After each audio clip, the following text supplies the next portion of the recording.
tɛnɛ ye novembre kalo tile 27 san 2027 aw bisimila Mali kunnafoni jabarani kan bamanankan kunnafoni kɛnɛ kan.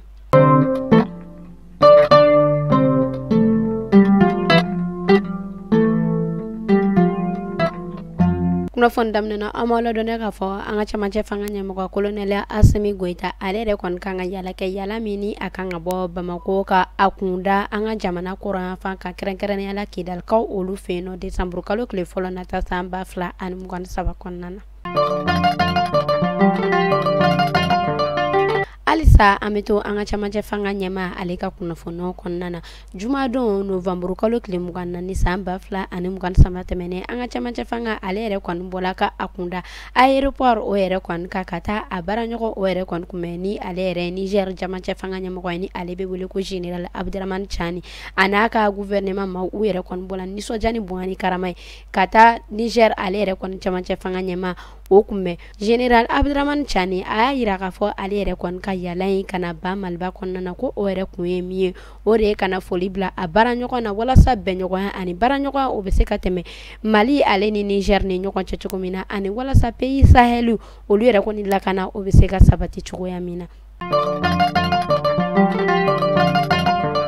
Alamisa tɛmɛnen novembre kalo tile 27 san 2027 o tun ye salon international de l'artisanat du Mali ni an bɛ ale wele ko Siyama ale tako 4nan o tun y'o ye min yɛrɛ kɔni ni a dayɛlɛla alamisa don a yirala k'a fɔ o yɛrɛ kɔni pays invité d'honneur o yɛrɛ kɔni kun kɛla Burkina Faso ye ni ale yɛrɛ kɔni kun y'a ka ministre bila ka na min bɛna ale ka jamana kana o yɛrɛ kɔni représenter an ka ba Maliba o kɔnɔna na ni ale bɛ wele ko Apollinaire Joyasin ale yɛrɛ kɔni nana kana Burkina Faso o yɛrɛ kɔni représenter an ka ba Maliba o kɔnɔna na a yɛrɛ kɔni kɛla nisɔndiya ani bonya ni karamaba ye kunnafoniyaw u b'a yira k'a fɔ ko Siyama ye ale yɛrɛ kɔni fɔra ye ale yɛrɛ kɔni bɛ senna halisa ni a yɛrɛ kɔni daminɛna novembre kalo tile 27 n'a a kan ka ban décembre kalo tile 3 nata san 2027 kɔnɔna na yɛrɛ kɔni kɛla nisɔndiya ani bonyaba ye Burkina ale ɲɛbila in ma o tɛmɛlen kɔfɛ foire olu yɛrɛ kɔni dayɛlɛlen kɔfɛ Dr Choguel Kokala Mayiga ale yɛrɛ fɛnɛ tilala ka ɲɔgɔnba kɛ ni ministre ninnu ye ani Burkina ministre ni o yɛrɛ kɔni kɛla jumadon su novembre kalo tile 24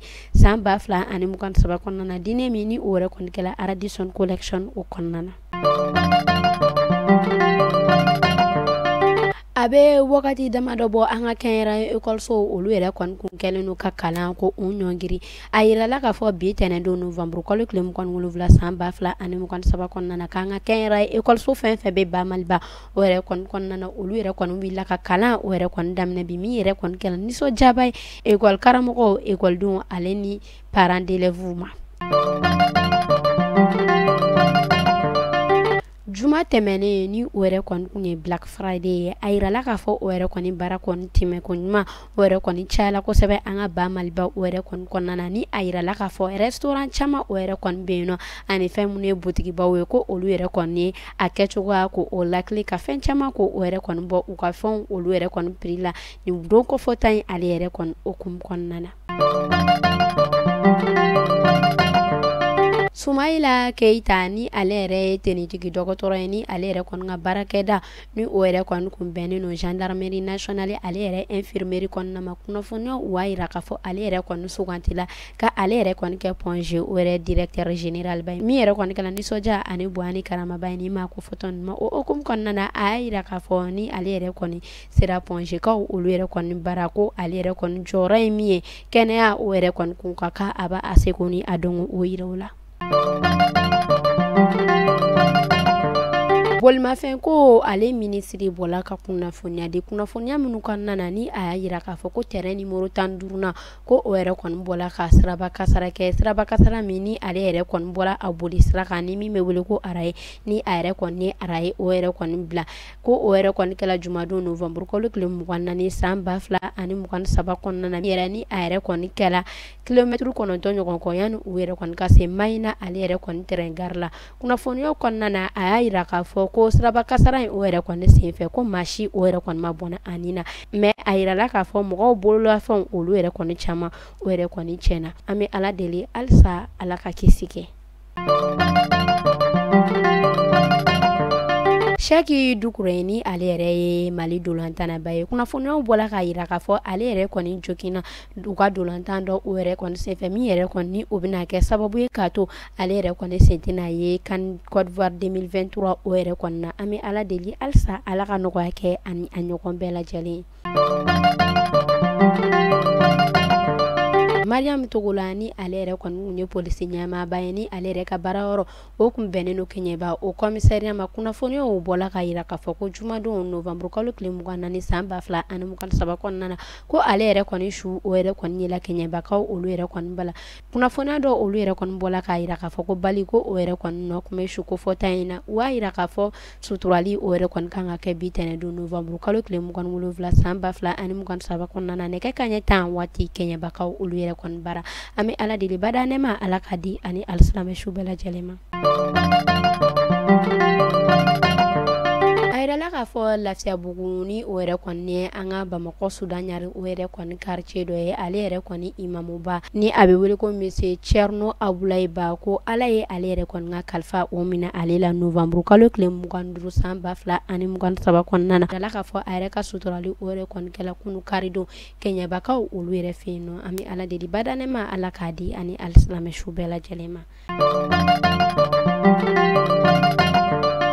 Sibiridon novembre kalo tile 25 san 2023 o kun ye festival min ni o yɛrɛ kɔni talen don k'a di an ka ba Maliba o moto belebeleba bolilaw ni an olu wele ko motaru routière bolilaw olu yɛrɛ ka journée o yɛrɛ kɔni kɛla Sibiridon min yɛrɛ kɔni ni a kɛla palais des sports kɔnɔna na o b'a yira k'a fɔ olu yɛrɛ ye nin ɲɛnajɛ in k'a boloda ka sabu kɛ moto belebeleba bolila ninnu nafa min bɛ u la an ka société kɔnɔna na ko ka se ko o dɔn u tilala tuguni k'a yira k'a fɔ ko cɛw olu yɛrɛ kɔni dɔrɔn tɛ ko muso dɔw olu yɛrɛ kɔni bɛ moto belebeleba bolila ninnu na ko cɛw dɔrɔn ka baara ko o yɛrɛ fɛnɛ tɛ ko muso olu fɛnɛ niyɔrɔ o yɛrɛ kɔni sigilen don olu ka moto belebeleba boli in kɔnɔna na min kɛla ni nisɔndiya ani bonya ni karamaba ye Sibiridon.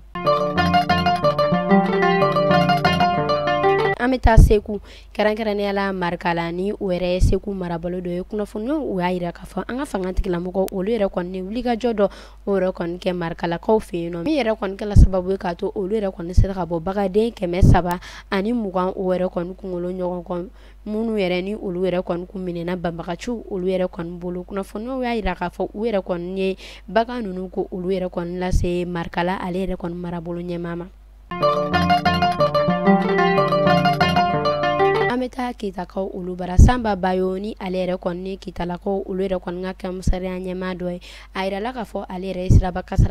kasara min ni o yɛrɛ kɔni kɛla tɛnɛndon novembre kalo tile 20 kɔnɔna na san 2023 ni ale yɛrɛ kɔni kun bɛ ka bɔ Keta k'a kun da Bamakɔ kan kunnafoniyaw u y'a yira k'a fɔ ale kun bɛ ka na Bamakɔ walasa ka na foli bila kɛ a yɛrɛ kɔni woloba la min yɛrɛ kɔni kɛla sababu ye k'a to ale siraba kasara kɛ k'a bɔnɛ ani na an bɛ Ala deli badanɛma Ala k'a di ani alisilamɛ suw bɛɛ lajɛlen ma. A bɛ wagati damadɔ bɔ MINUSMA ni ale yɛrɛ kɔni ka yɔrɔ caman o yɛrɛ kɔni datugula ka bɔ an ka ba Maliba o kɔnɔna na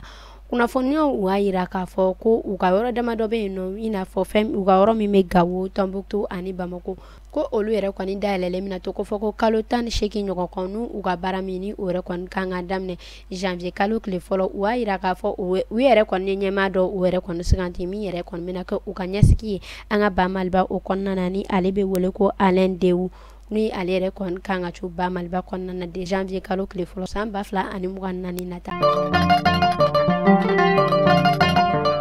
An bɛ taa an ka jamana kɔrɔnya fan fɛ kɛrɛnkɛrɛnnenya la Kidali fanga tigilamɔgɔw olu yɛrɛ kɔni kɛlen kɔ ka sebaya ko o yɛrɛ kɔni ta Kidalikaw olu bara kunnafoniyaw y'a yira k'a fɔ ko Kidali marabolo ɲɛmaa ko fanga tigilamɔgɔw olu yɛrɛ kɔni kɛlen don ka ɲangini o yɛrɛ kɔni bila ale yɛrɛ kɔni kɔ kan ni ale yɛrɛ kɔni bɔla Kidali marabolo ɲɛmaaya la u y'a yira k'a fɔ Alaji Gamu ko ale yɛrɛ kɔni sugantila k'a kɛ Kidali marabolo ɲɛmɔgɔ ye o hukumu kɔnɔna na a y'a yira k'a fɔ ale yɛrɛ kɔni bɛ wulikajɔ sugu bɛɛ o yɛrɛ kɔni kɛ walasa Kidali lakana n'u bololafɛnw olu ka lakana o bɛ se ka sabati cogoya min na.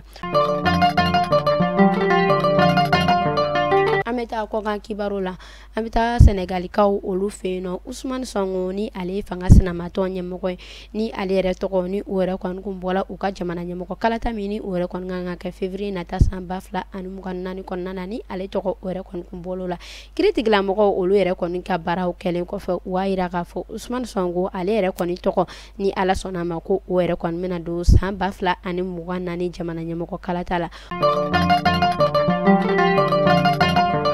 Kunnafoni ko cɛla an bɛ taa Burkina Général Abdramane Tchani ni ale yɛrɛ Niger jamana ɲɛmɔgɔ ye a bɔlen kɔ Ba Maliba o kɔnɔna na a y'a kunda Burkina Faso ka taa foli bila kɛ a yɛrɛ kɔni baara ɲɔgɔn na ni ale bɛ wele ko Général Ibrahim Traoré foli bilaw kɔnɔna na a y'a yira k'a fɔ ale yɛrɛ nakun yɛrɛ ye min ye o de ye kana foli bila ani tasi bila kɛ ani baara ɲɔgɔn o bɛ se ka tɛmɛ Niger ani Burkina Faso o ni ɲɔgɔn cɛ cogo min na ani fɛn min yɛrɛ ye pays Sahel ye olu lahana o bɛ se ka sabati cogoya min na. Ni de kun bɛ dansigi kɛ bi kunnafoni na ni e maa o maa i bɛ fɛ i ka yɔrɔ u ka lakodɔn ani ka baarakɛtaw olu ka lakodɔn i b'an wele ni numéro damadɔ in na 75 71 50 31 ni ne kun bɛ dansigi kɛ bi kunnafoni na aw k'an bɛn siɲɛ wɛrɛ.